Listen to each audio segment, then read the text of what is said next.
अस्सलामु अलैकुम बच्चों।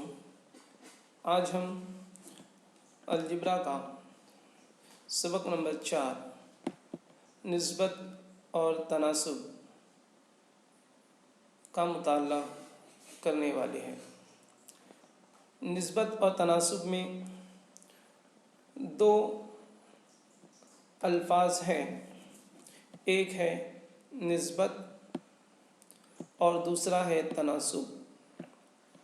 तो आइए देखते हैं सबसे पहले निस्बत किसे कहती है।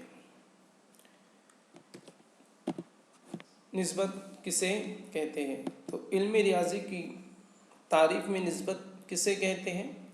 दो अददों की जोड़ी को a/b की सूरत में लिखने को निस्बत कहती है, जहाँ b यानी नसब नुमा गैर सिफर अदद है। अब जो भी दो अदद होंगे, अगर हम उसे तकसीम की सूरत में लिखेंगे a/b की सूरत में, तो हम उसे क्या कहेंगे? निस्बत। निस्बत में दो हिस्से हैं, एक ऊपरी हिस्सा जिसे हम शुमार कुनिंदा कहते हैं, मगर इस सबक में हम इस ए को यानी शुमार कुनिंदा को कहते हैं पहला रुकन या मुक़द्दम रुकन। और इसी तरह जो नसब नुमा है, जिसे यहाँ पर बी की सूरत में लिखा गया है बी कहकर, इस बी को हम कहते हैं दूसरा रुकन या ताली रुकन।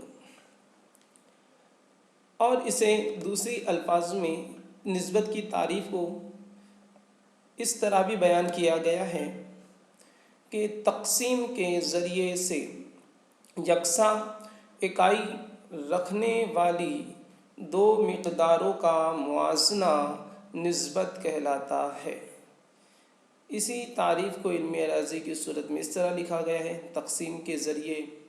अब यहाँ पर इस तारीफ़ से ये एक बात वाज़ेह होती है कि निस्बत में जो भी अदद होंगे उनकी इकाइयाँ या जो भी मिक़दारें होंगी उनकी इकाइयाँ मसावी होनी चाहिए।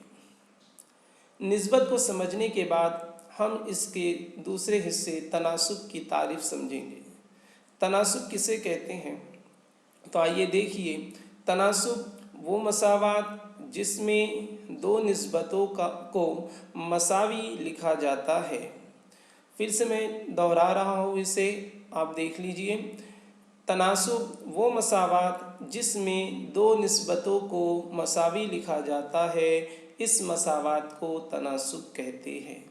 यानी निस्बत को, ये निस्बत है, ये एक निस्बत है।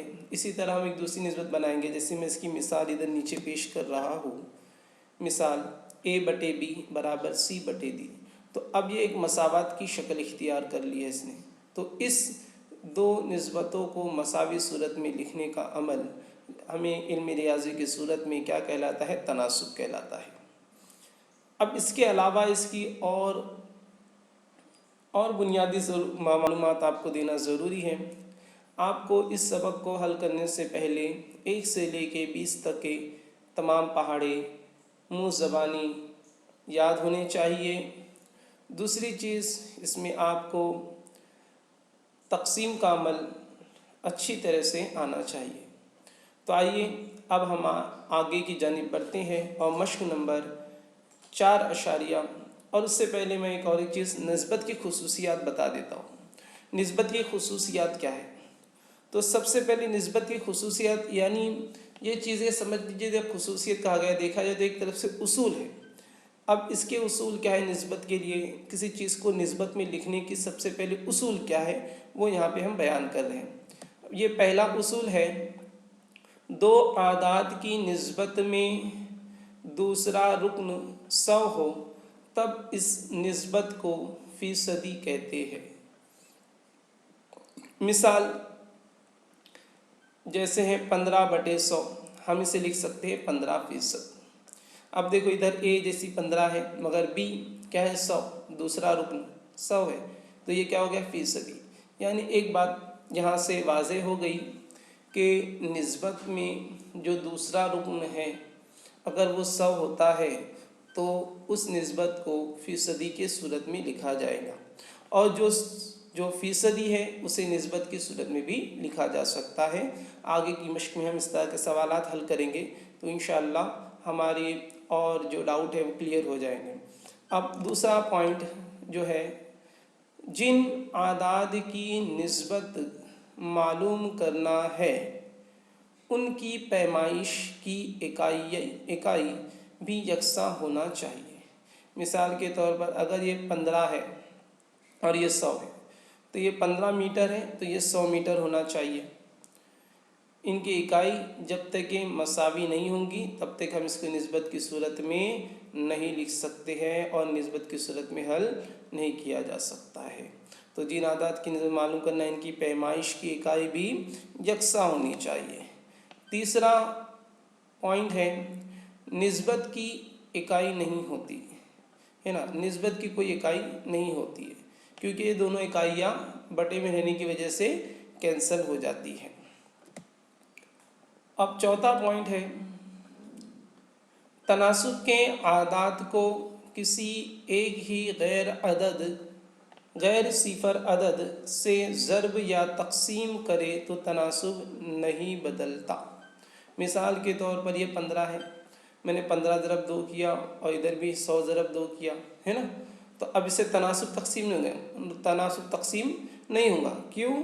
क्योंकि ये दोबारा हल करने के बाद उसी तरीके का जवाब आएगा, यानी 15/100 ही आएगा या 15% ही आएगा जवाब उसका, है ना।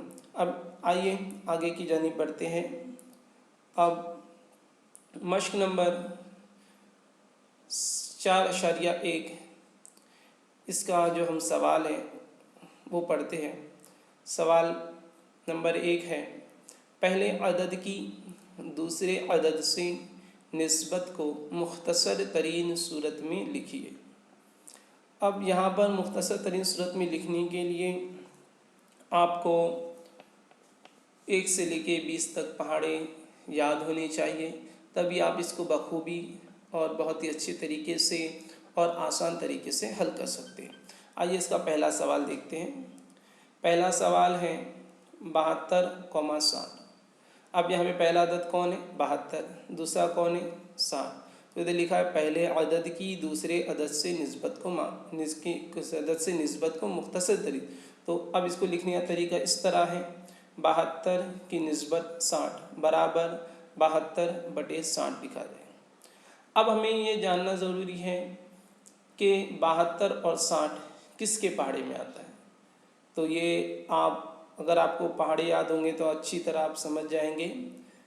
देखिए किसके पहाड़े में आता है ये, 72 और 60 12 के पहाड़े में आता है। तो मैं यहाँ पर 12 का पहाड़ा लिख देता हूँ, देख लीजिए, है ना। अब देख सकते हैं आप 12 के पहाड़े में 12 ज़रब 6 करेंगे तो 72 आता है और 12 ज़रब 5 करेंगे तो 60 आता है। तो 12 है ना, 12 छंग 72 होता है और 12 पंजे 60 होता है। तो मैं इसलिए इसको इस तरह से हल करेंगे कि 12 छंग 72 और 12 पंजे 60। ये आप समझ गए होंगे इंशाअल्लाह। चलो आइए अब हम दूसरा सवाल इसी की तरफ आगे बढ़ते हैं। दूसरा सवाल है 72 को, हाँ आगे इसको 6 की निस्बत 5 इस तरह में सूरत में जवाब लिखना है आपको। दूसरा सवाल है 38,57। अब ये 38 और 57 है, तो अब इसको सबसे पहले इसी तरह जिस तरह हम लोग ने 72,60 था उसे 72 की निस्बत 60 लिखा था, इसी तरह इसको 38 की निस्बत 57 लिखेंगे और बाद में से बटे की सूरत तक़सीम की सूरत में लिखा जाएगा 38/57। अब 38 और 57 किसके पहाड़े में आता है? ये दोनों। तो अब आप देखोगे यहाँ पर मैं पहाड़ा लिख रहा हूँ, 19 के पहाड़े में आता है। देखिए 38 और 57। तो अब इसका मतलब क्या होगा? इसका मतलब ये होगा कि हम सबसे पहले 38 को 19 का 19 दूनी 38 और ये 19 तिया 57। अब हम इसको नीचे लिखेंगे 38 की निस्बत 57 बराबर 2/3, राइट है। तो ये 2/3 आएगा। इसे हम बराबर करके क्या लिख सकते हैं? 2 की निस्बत 3, क्या लिख सकते